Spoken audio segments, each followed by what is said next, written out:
السلام علیکم بھائیوں، جیسا کہ زکوٰۃ کے متعلق پوسٹ ڈالی گئی تھی،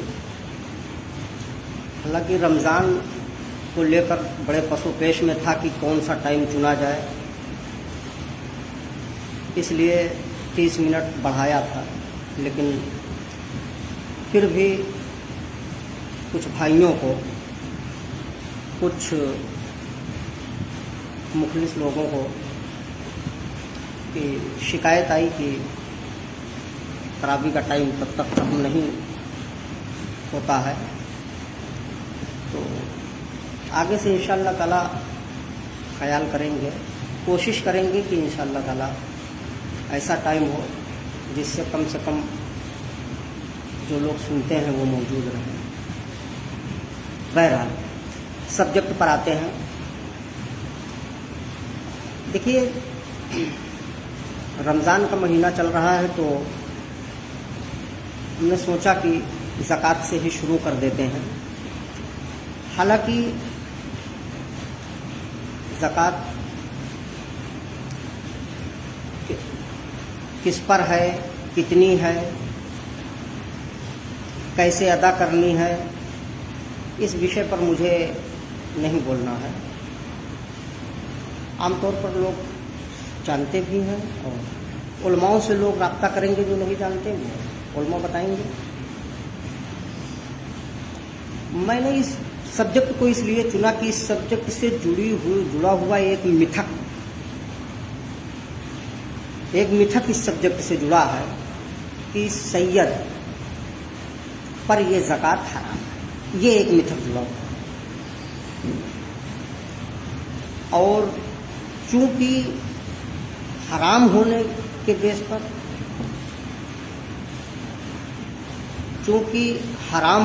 بیس پر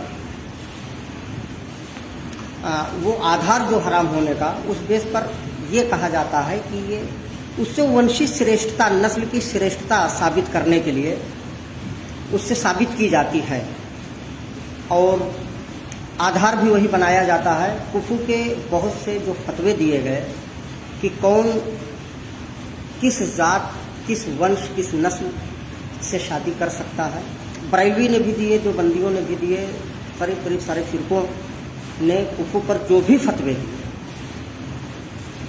دیے، تو اس میں ذات کو بیس بنایا، نسل کو بیس بنایا۔ تو زکوٰۃ کے مدعے پر بھی ایک بات کہی جاتی ہے، وہ کفو پر، کہ سیدانی کا، بنو ہاشم کی لڑکیوں کا نکاح اسی لیے دوسروں میں نہیں کیا جاتا، اس لیے وہ دوسروں کی کفو نہیں ہے کیونکہ ان پر زکوٰۃ حرام ہے، اور اگر ان کی کر دی جائے گی دوسرے میں شادی تو باقی لوگ زکوٰۃ لے سکتے ہیں، اور اگر وہ زکوٰۃ کے مستحق ہوگا جس کے ساتھ شادی ہوگی تو چونکہ ان پر زکوٰۃ حرام ہے اس لیے وہ حرام کھانا ان کے لیے حرام ہو جائے گی، تو وہ کیسے کھائیں گے؟ یہ بھی ایک کفر کا ایک آدھار بنایا جاتا ہے، ایک ترک دیا جاتا ہے۔ تو یہ چونکہ کفر سے بھی جڑا ہے، نسلی شریشٹتا اس سے ثابت کرنے کی کوشش کی جا رہی ہے، اس لیے اس وشے پر بولنے کی ضرورت میں نے محسوس کی۔ حالانکہ جب میں نے شروع میں سوچا تھا تو میں نے ہلکا وشے سمجھ کر اسے لے لیا، لیکن جب میں بیٹھا 2-4 باتیں میں نے سوچا کوڈ کر لوں تو کافی لمبا اور کٹھن دکھا۔ تو پھر بھی جو بھی ٹوٹا پھوٹا تھوڑا بہت تیار ہے، میں اس پر بات کرتا ہوں۔ آپ اتفاق بھی کر سکتے ہیں، اختلاف بھی کر سکتے ہیں، آپ کے اختلاف ہوں گے، آپ اپنے اختلاف رکھیں گے، انشاءاللہ تعالیٰ جواب دیے جائیں گے۔ پہلے ہماری باتیں آ جانے دیں، اگر کسی کو کوئی اعتراض ہے تو انشاءاللہ تعالیٰ اس پر ہم جواب دیں گے، اور تھوڑی دیر باتیں چل جانے دیں، پھر آپ اعتراض درج کرائیں تاکہ ہمارے سامنے آتا رہے۔ بہرحال شروع کرتے ہیں۔ اس لیے اس پر بولنے کی ضرورت پڑی۔ اچھا، زکوٰۃ کا نسلی شریشٹتا سے کوئی سمبند نہیں ہے، किसी को इसलिए नहीं दी जा सकती क्योंकि वो सो कॉल्ड सैयद है, बनु हाशिम से है, ऐसी कोई दलील कहीं नहीं है। पूरा कुरान इससे खाली है। और कुरान की एक सिफत है, कुरान जिस लहजे में, जिस अंदाज में गुफ्तगू करता है, वो हराम चीज़ों का नाम लेकर बताता है। खाने पीने की हराम चीज़ें हो, इस्तेमाल की हराम चीज़ें, वो नाम लेकर बताता है। वो चीज़ों को बड़ा क्लियर करता है, हराम चीज़ों। ये सिफत है कुरान की। तो कुरान ने ज़कात किन किन लोगों को दी जा सकती है, वो मेरे ख्याल से सूरह तौबा की 60वीं आयत होगी। तो वो मैं देख भी नहीं पाया, कुछ मसरूफियात और कुछ रमज़ान की वजह से, तो शायद 60वीं या 59वीं जो भी हो, सूरह तौबा की ही गालिबन है। तो वो किन किन लोगों को ये दिया जा सकता है, उस पर बहस करता है। अगर ऐसा कुछ होता तो कुरान वहाँ पर कहता कि इनको नहीं दिया जा सकता। ये अगर जो क्वालिटी बता रहा है कुरान, मुसाफिर को दिया जा सकता है, बहुत दिन हुआ देखे, और जिनको भी बता रहा है परेशान हाल वगैरह, जो भी क्वालिटी बता रहा है, तो ये ज़रूर बताता कि ये क्वालिटी, अगर ये विशेषता, अगर ये इनमें है फला नस्ल में, तो भी नहीं दी जा सकती। ये कुरान ज़रूर बताता है। तो कुरान ऐसा कुछ नहीं बताता। बहरहाल आगे बढ़ते हैं। ज़कात का किन पर है ये सभी जानते हैं, उलमा से जो नहीं जानते। कितना देना है पहले ही कह चुका हूँ, उलमा तय, उलमा से लोग संपर्क करेंगे। मेरा जो विषय है वो यही है कि वंशी श्रेष्ठता के आधार पर किसी पर ज़कात हराम नहीं। आप सल्लल्लाहु अलैहि वसल्लम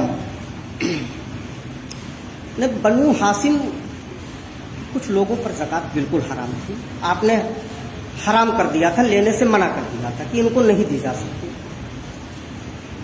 तो लेकिन एक चीज़ बहुत गौर करने वाली है कि अगर नस्ल के एतबार से, वंश की श्रेष्ठता पर यह हराम होती तो पूरे बनु हाशिम पर होती। पूरे बनु हाशिम पर नहीं हराम।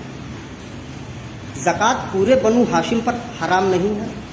हाँ, एक चीज़ और इसके साथ जुड़ी है, बनु हाशिम के जिन लोगों पर ज़कात हराम थी, उनके गुलामों पर भी हराम थी।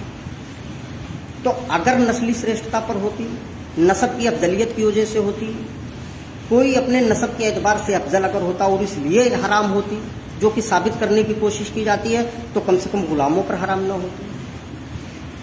तो ये चीज़, दो चीज़ें गौर करें। नंबर एक कि पूरे बनु हाशिम पर ज़कात हराम नहीं थी, इसलिए ये कहना कि ये नस्ली श्रेष्ठता को दर्शाता है, बेबुनियाद बात है।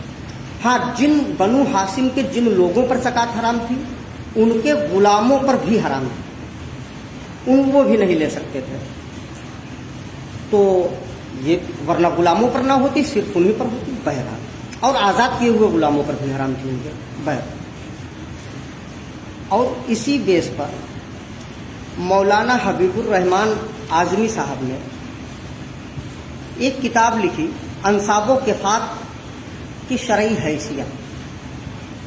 अच्छा, पहले इस किताब पर आते हैं। ये मौलाना साहब ने जो ये किताब लिखी, मुहद्दिस कबीर कहा जाता है मौलाना हबीबुर रहमान साहब को, मुहद्दिस कबीर, बड़े मुहद्दिस। देवबंद के मौलाना मुफ्ती शफी उस्मानी साहब ने एक किताब लिखी थी, निहायतुल अरब फी गायतुन नसब। इसमें इन्होंने बड़ी ऐसी इबारतें लिखी, जैसे इन्होंने लिखा कि 4 जातियों के गुनाह रोज़े क़यामत माफ़ हो जाएंगे। वो चारों जन्नती हैं, शेख सैयद वगैरह को उन्होंने लिखा। तो निहायतुल अरब फी गायतुन नसब, और कुफू पर उन्होंने बड़ी बातें लिखी। फला फला का कुफू नहीं, फला फला का, तो बड़ा बवाल इस पर हुआ। और देवबंद बरेलवी से अक्सर ऐसी बातें आती रही हैं, लेकिन इस पर कुछ ज़्यादा बवाल हो गया। तो जब इस पर बवाल हुआ तो उसी टाइम 30-32 साल की उम्र रही होगी मौलाना हबीबुर रहमान आज़मी रहमतुल्लाह अलैह की।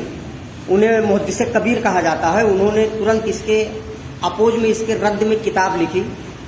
किताब का नाम अंसाबो किफ़ायत व शरई हैसियत। लेकिन आप सोचिए किस कदर किस कदर आज़ादी के पहले की बात है ये, किस कदर ये जातवादी मानसिकता ऊंच नीच किस तरह भरी हुई थी कि जब इन्होंने उसके रद्द में किताब लिखी तो लगभग आज के 90 साल पहले इन्होंने ये किताब लिखी थी निहायतुल अरब फी गायतुन नसब। उसके रद्द में जब मौलाना ने किताब लिखी अंसाबो किफ़ायत की शरई हैसियत, वो साय नहीं हो सकी, किताब रखी रह गई, उसे कोई प्रकाशक नहीं मिला, कोई प्रकाशन नहीं मिला कि वो साय कर सकें, क्योंकि हर जगह रुतबा इन्हीं लोगों का था जो जातवादी मानसिकता से ग्रसित थे और रोड पर सड़कों पर कहते हैं कि इस्लाम में जात पात ऊंच नीच नहीं है।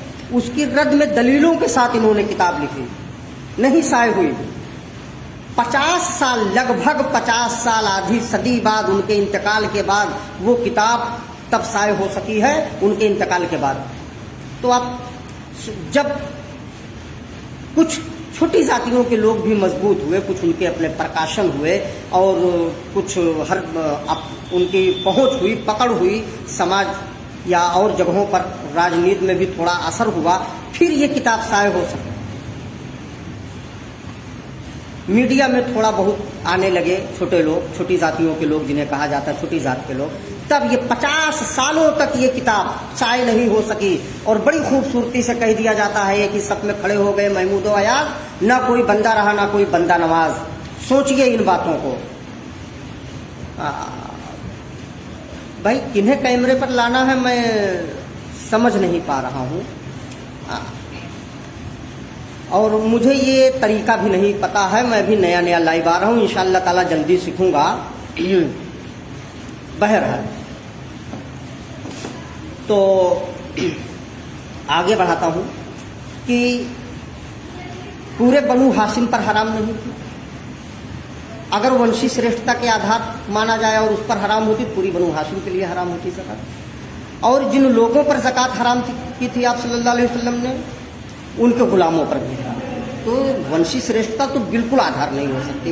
हाँ, इसी पर मौलाना हबीबुर रहमान आज़मी साहब अपनी किताब जिस पर अभी जिक्र हो रहा था अंसाबो किफ़ायत की शरई हैसियत में दलील के साथ पूरी दलील देते हैं और उसके बाद सवाल करते हैं। उनका पहला सवाल है कि क्या वजह है, वो लिखते हैं, मैं इबारत पढ़ देता हूँ कि अहदीस में बनु हाशिम को ज़कात के लिए मनाही का आधार वंश की श्रेष्ठता नहीं है। अगर ऐसा होता, मतलब अगर वंश की श्रेष्ठता आधार होता, तो वो सवाल करते हैं कि फिर क्या वजह है कि अब्दुल मुत्तलिब बिन हाशिम की सिर्फ 3 औलादों हजरत अब्बास, हारिस व अबू तालिब ही की औलाद पर ज़कात हराम थी, सिर्फ 3 पर। बाकी 9 लड़कों की औलाद पर क्यों नहीं हराम थी? पहला सवाल है हबीबुर रहमान आज़मी साहब का कि क्या वजह है कि अब्दुल मुत्तलिब बिन हाशिम की सिर्फ 3 औलादों हजरत अब्बास, हारिस व अबू तालिब ही की औलाद पर ज़कात हराम थी, बाकी 9 लड़कों की औलाद पर क्यों नहीं हराम थी अगर वंश की श्रेष्ठता आधार है? सवाल नंबर 1 उन्होंने किया। और दूसरा सवाल उन्होंने किया कि अगर वंशी श्रेष्ठता आधार होती तो उनके गुलामों पर ज़कात क्यों हराम होती? ये मौलाना हबीबुर रहमान आज़मी साहब, जिन्हें मुहद्दिसे कबीर कहा जाता है, और मतलब मुहद्दिसे कबीर, वो मुहद्दिसे कबीर जिनकी किताब जब उन्होंने एक जात पात के आधार पर किसी को आला किसी को अदना लिखने वाले के रद्द में, गैर इस्लामी किताब लिखने वाले के रद्द में जब उन्होंने किताब लिखी, तो उस मुहद्दिसे कबीर की किताब को 50 सालों तक साय नहीं होने दिया गया। अंदाजा लगाइए।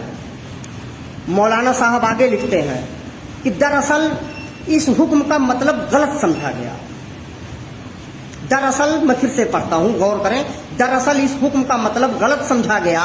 सच्चाई ये है कि जिन पर ज़कात हराम की गई थी वो लोग आप सल्लल्लाहु अलैहि वसल्लम से ऐसा ताल्लुक़ रखते थे कि उनका फ़ायदा आपका फ़ायदा, उनका नफ़ा आपका नफ़ा था। इसलिए अगर आप उनके लिए ज़कात लेना जायज़ करार देते तो मुखालफीन यानी गैर मुस्लिमों को ये कहने का मौका मिल जाता कि आप इस्लाम की दावत रुपया जमा करने के लिए देते हैं। और आगे लिखते, और ऐसा करना कुरान के इस ऐलान میں قرآن کے انہوں نے جو اعلان قرآن بار بار کرتا ہے وہ انہوں نے آگے لکھا ایسا کرنا قرآن کے اس اعلان آیت میں ترجمہ پیش کرتا ہوں کہ میں تم سے کسی اجر کا طالب نہیں ہوں البتہ قرابت کی محبت ضرور چاہتا ہوں کے خلاف ہوتا. قرآن آپ صلی اللہ علیہ وسلم سے بار بار کہلواتا ہے کہ کہیے کہ میں تم سے کسی اجر کا طالب نہیں ہوں البتہ قرابت کی محبت ضرور چاہتا ہوں. اگر یہ زکوٰۃ جو ان سے اتنا تعلق رکھتے تھے کہ ان کا فائدہ آپ کا فائدہ، ان کا نفع آپ کا نفع سمجھا جاتا تو اس اعلان کے خلاف ہو جاتا کہ میں تم سے کسی اجر کا طالب نہیں ہوں. اور قرآن میں یہ آپ صلی اللہ علیہ وسلم سے بار بار کہلوایا گیا ہے، جیسے سورہ یوسف ہے، سورہ مومنین ہے، سورہ فرقان میں، سورہ سبا، سورہ سعد، سورہ طور وغیرہ میں بار بار یہ جملہ آپ صلی اللہ علیہ وسلم سے اللہ رب العزت نے کہلوایا کہ میں تم سے کسی اجر کا طالب نہیں ہوں. تو اگر آپ ایسا کرتے تو اس اعلان کے خلاف ہوتا. مولانا حبیب الرحمان اعظمی صاحب نے یہ ترک دیے، دلیل دیے. اچھا، مولانا حبیب الرحمان اعظمی صاحب تنہا نہیں ہے اس معاملے میں، اسی طرح اور بھی کئی اسلامک اسکالرس نے اس بات کا विरोध किया, इस पर एतराज़ जताया, इसको कंडम किया कि नस्ली श्रेष्ठता की वजह से ऐसा है, जिसमें काजी अबू यूसुफ साहब हैं, इमाम तहावी हैं, अल्लामा बहरी हैं, इमाम इब्न हजर हैं, इमाम राजी हैं, इमाम अस्तखरी हैं, इब्न तैमिया हैं, काजी याकूब हैं, सैयद अनवर शाह कश्मीरी साहब हैं, और इस दौर के बहुत बड़े आलिम अल्लामा यूसुफ अल-करज़ावी साहब हैं. और इन लोगों के मुतालिक मौलाना खालिद सैफुल्लाह रहमानी साहब ने इन जिनका मैंने नाम लिया है, अल्लामा यूसुफ अल-करज़ावी साहब को छोड़कर जिन लोगों का भी मैंने नाम लिया है, इनके मुतालिक मौलाना खालिद सैफुल्लाह रहमानी साहब ने अपनी किताब जदीद फ़िक़ही मसाइल में दलीलों के साथ लिखा है. दलीलों के साथ उन्होंने इन बातों को लिखा है कि ये ज़कात ऐसा नहीं है, इन पर हराम नहीं थी, इन पर हराम नहीं, नस्ली श्रेष्ठता की वजह से हराम नहीं थी, और अब बाद के लोग वो ले सकते हैं. तो उसमें उन्होंने दलील दी, मौलाना आप सल्लल्लाहु अलैहि वसल्लम के बाद ये लोग ले सकते हैं. तो मौलाना खालिद सैफुल्लाह रहमानी साहब ने वो जो मैं जिन उलमाओं का इन्होंने नाम मैंने अभी लिया, जैसे काजी अबू यूसुफ है, इमाम तहावी, अल्लामा बहरी वगैरह, तो इनके लिए उसके बाद उन्होंने दलील दिए, तर्क दिए. खालिद सैफुल्लाह रहमानी साहब ने अपनी किताब जदीद फ़िक़ही मसाइल में, जैसे उन्होंने हज़रत इब्न अब्बास रज़ी अल्लाह ताला अन्हो के मुताल्लिक़ एक वाक़या लिखा बतौर दलील कि आपने कुछ सामान खरीदा, उसको नफ़े के साथ बेचा. हज़रत इब्न अब्बास रज़ी अल्लाह ताला अन्हु ने कुछ सामान खरीदा, फिर उसको नफ़े के साथ बेचा, फिर उसको बनु अब्दुल मुत्तलिब के मुहताज लोगों पर सदका कर दिया, जो नफ़ा उसको सदका कर दिया. ये मौलाना खालिद सैफुल्लाह रहमानी साहब ने अपनी किताब में इन सब वाक़यों को लिखा है. इसी तरह उन्होंने एक मिसाल दूसरी दलील दी. उन्होंने इमाम तहावी, काजी अबू यूसुफ, अबू असमा, अनवर शाह कश्मीरी साहब, इमाम बहरी के मुतालिक उन्होंने लिखा कि ये सब इस मत के हैं कि खुम्स में इनका हिस्सा था. ये एक बहुत अहम चीज़ है कि आप सल्लल्लाहु अलैहि वसल्लम के दौर में आप खुम्स मिलता था, तो उस खुम्स में आपके अकरबा का करीबियों का आप इसमें से देख रेख उस खुम्स से करते थे. तो उस पर उन्होंने कहा कि ज़कात इनका हिस्सा था, खुम्स में इनका हिस्सा था, इसलिए ज़कात हराम थी.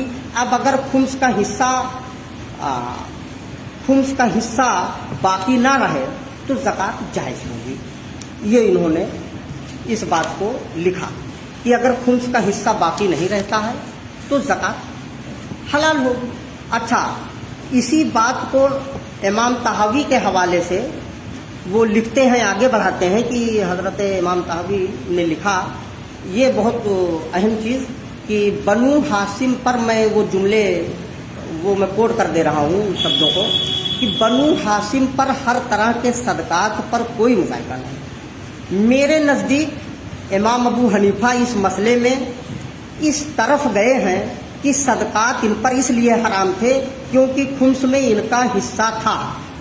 जब आप सल्लल्लाहु अलैहि वसल्लम के इंतकाल के बाद इससे महरूम हो गए और ये दूसरों को मुंतकिल हो गया खुम्स, फिर सदकात जो इन पर हराम था हराम हो गया। तो वंशी श्रेष्ठता नहीं है। वंश के आधार पर किसी को इसलिए कि वो बेस पर कहना या ज़कात आज भी हराम है, इस पर बहुत से उलमा कहते हैं।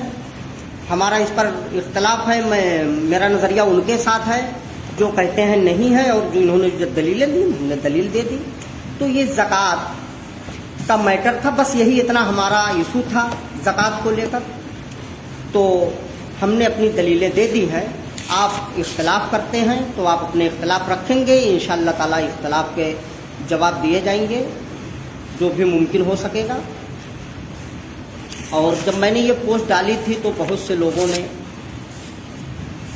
बहुत ही अजीब अजीब तरह के कुछ लोगों ने सवाल किए और आरोप भी लगाए। अभी मैंने बात भी शुरू नहीं की और आपने सोच लिया मैं क्या कहने वाला हूँ, तो कम से कम इख्तलाफ का ये तरीका तो मुनासिब नहीं है। इख्तलाफ दलीलों के साथ करें, ढंग का करें, बातें आ जाएं फिर करें। रमज़ान का महीना है और अल्लाह हम सबको कहने सुनने से ज़्यादा करने की तौफीक अता फरमाए, ज़्यादा से ज़्यादा नेकियां करने की तौफीक अता फरमाए। और ज़कात जो भी मुस्तहिक हैं, जो भी परेशान हाल है, उनका ख्याल आप करें। इसका ज़ात से किसी नस्ल से हराम होना की कोई बुनियाद नहीं है। जो भी परेशान है उनको मिलना चाहिए। और अगर ये नस्ली श्रेष्ठता के आधार पर कोई समझता है तो बेबुनियाद बात है। पूरा कुरान इससे खाली है और कुरान की ये सिफत है कि वो हराम चीज़ों का बहुत वजाहत के साथ, बहुत स्पष्ट शब्दों में उल्लेख करता है। मैं अपनी बात इन्हीं लफ्ज़ों के साथ ख़त्म करता हूँ। इंशाअल्लाह ताला देखते हैं कि कौन सा टाइम रमज़ान में सही रहेगा आगे से, या रमज़ान बाद आया जाए, फिर एक इशू पर किसी और मसले पर इंशाअल्लाह ताला रूबरू होंगे। अल्लाह।